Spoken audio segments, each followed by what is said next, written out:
Hello! So, ngayon, yung i-review naman po natin is Tarot of the Longest Dream. So, usually, wala rin ako nakikita nito dito sa Philippines. Yeah, nagtingin ako dun sa, sa fully book, granite deck. So, wala akong makita. So, binili ko pa ito sa US. And, ang ganda nito, maganda siya for beginners. So, ito yung itsura niya. Ayan. By Robert Innocenti. Ito yung gilid. Siya. Back. There. So, ito yung loob niya. Wheel of Fortune agad. And then, meron siyang book. Ang kapal ng book niya. Ayan.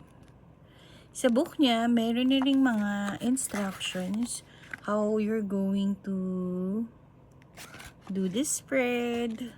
Ganyan, card meaning. May pictures din siya. And ang kagandahan dito, meron siyang meaning for like, what's the meaning of the three? What's the meaning of the spiral, the castle? So, well explained din siya. Ayan. However, wala akong nakikitang reverse meaning niya. Yeah. Wala siyang reverse meaning. Yung iba kasi may reverse meaning, pero ito wala. Kagandahan lang dito is, yun nga, in-explain niya yung bawat meaning ng nasa paligid. May picture na din siya. Ayan.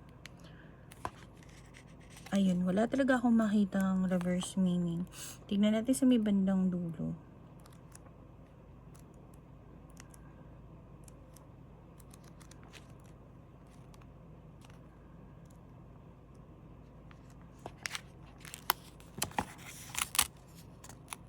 Ay, magkadikit siya. Yan, dikit-dikit pa. Wala talaga siyang reverse meaning. Tapos parang yung author, inilagay niya pa kung paano niya din drawing yung mga images. Cute. Yung sketches niya, paano niya in-sketch yung tarot. That's cool. Ayan. Okay. So, ito siya, medyo makapal. It's around, how many pages is this?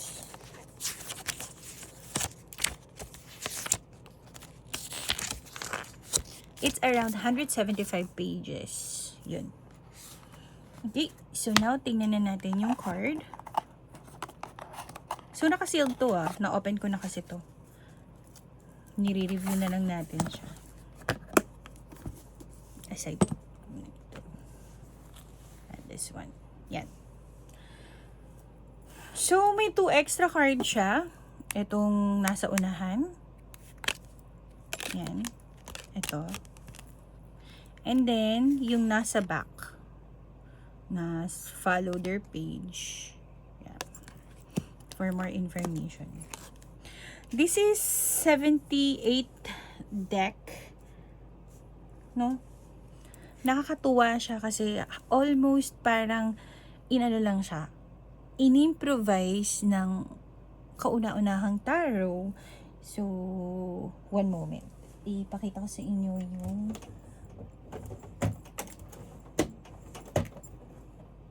this one. Kauna-unahang tarot. Okay. So, kung i-compare mo siya sa kauna-unahang tarot, 'di ba? Ang cute.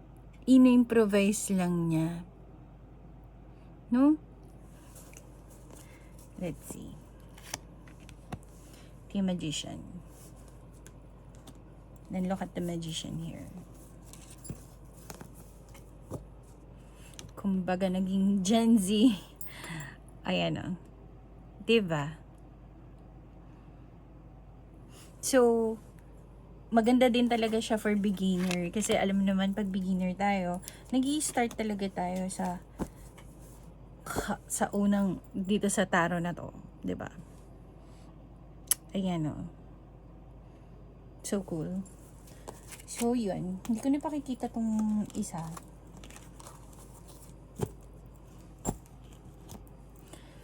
Ayan. Ang ganda niya. Tsaka yung texture niya, gustong gusto ko. Favorite ko to. This is one of my favorite. Hindi siya ganun kamahal.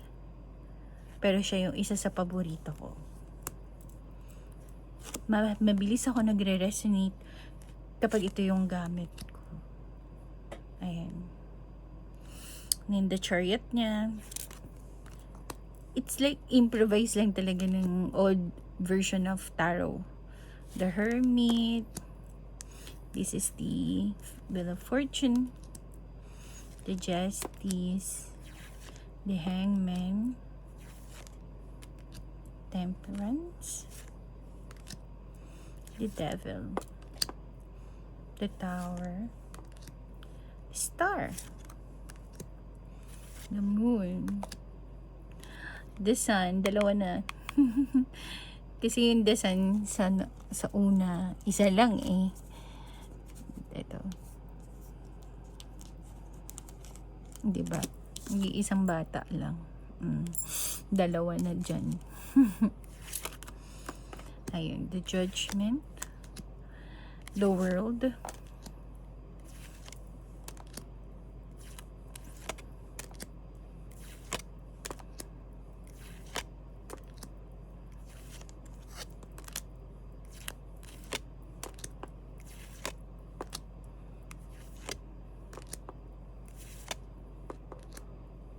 Ang ganda talaga niya.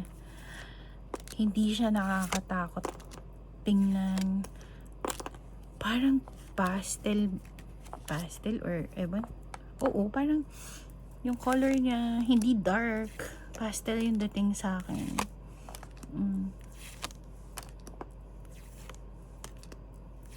Ganda. See.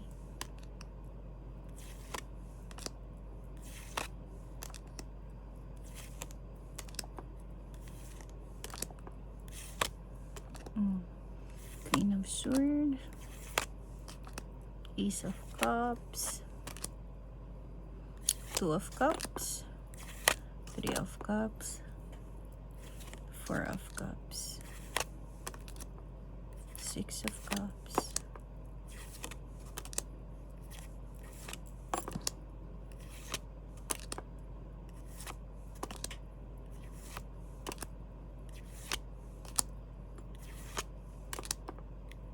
King of Cups.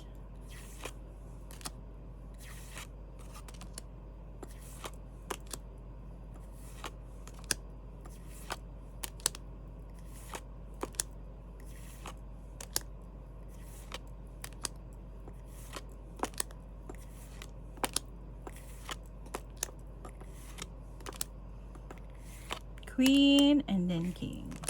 So yung back niya, pakita ko naman yung back niya. Ayan siya.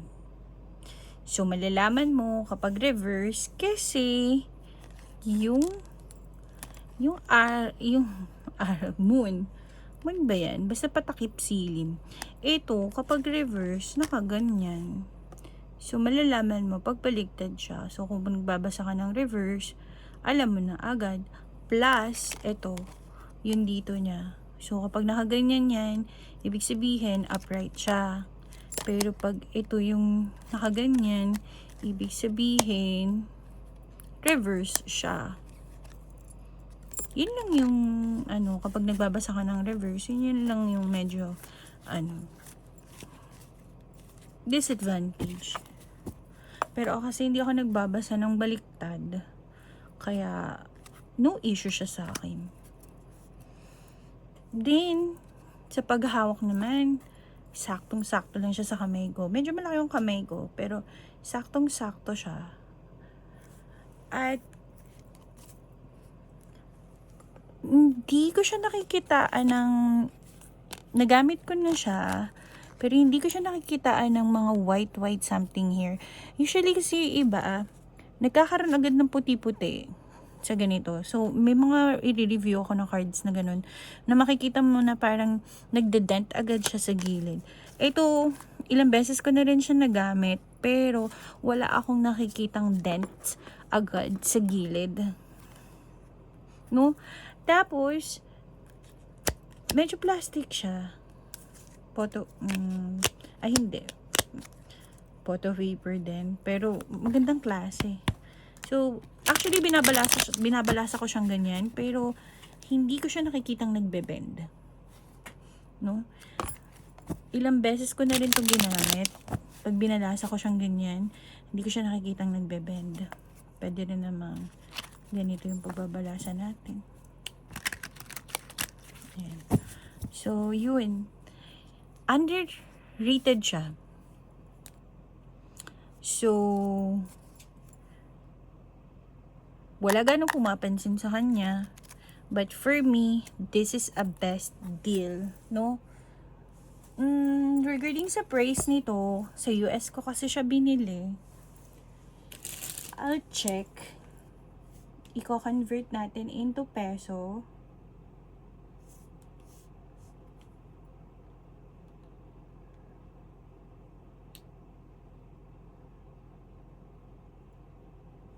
Wait lang. Tarot of the Longest Ring.